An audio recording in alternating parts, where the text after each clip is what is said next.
ಅವರು ಅರಸೀಕೆರೆ ನಗರದ ಪಿಪಿ ವೃತ್ತಕ್ಕೆ ಬಂದ ಸಂದರ್ಭದಲ್ಲಿ ಈ ಸಾಹಸಿ ಕನ್ನಡಿಗನಿಗೆ ಕರ್ನಾಟಕ ರಕ್ಷಣಾ ವೇದಿಕೆ ಹಾಗೂ ಹಲವು ಸಂಘಟನೆಗಳಿಂದ ಅದ್ದೂರಿ ಸ್ವಾಗತ ಕೋರಿ ಗೌರವಿಸಲಾಯಿತು.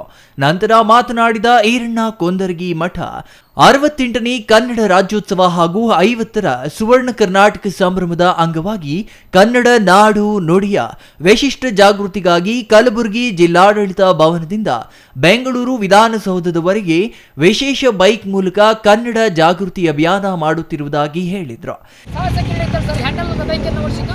ಇಡೀ ದೇಶದಲ್ಲೇ ಪ್ರಥಮ ಬಾರಿ ಬಾಗಲಕೋಟೆ ಜಿಲ್ಲಾ ಭವನದಿಂದ ಬೆಂಗಳೂರಿನ ವಿಧಾನಸೌಧವರೆಗೆ ಹ್ಯಾಂಡಲ್ ಇಲ್ಲದ ಬೈಕನ್ನು ಓಡಿಸಿ ಸುಮಾರು 550 ಕಿಲೋಮೀಟರ್ಗಳನ್ನು ಕ್ರಮಿಸಿ ದೇಶದ ಐತಿಹಾಸಿಕ ರಾಷ್ಟ್ರಮಟ್ಟದ ಇಂಡಿಯಾ ಬುಕ್ ಆಫ್ ರೆಕಾರ್ಡಿನಲ್ಲಿ ದಾಖಲೆ ಮಾಡಿದ ತೀರ ಸಾಧಕ ನಿಮ್ಮ ಕನ್ನಡಿಗ ಹೇಮಂತ್ ಕುಮಾರ್ ಹಾಗೂ ಕಿರಣ್ ಕುಮಾರ್ ಮಾತನಾಡಿ, ಕನ್ನಡ ನಾಡು ನುಡಿ ಬಗ್ಗೆ ಅಪಾರ ಗೌರವ ಹೊಂದಿರುವ ಇವರ ಸಾಹಸಕ್ಕೆ ಮೆಚ್ಚುಗೆ ವ್ಯಕ್ತಪಡಿಸಿದರು.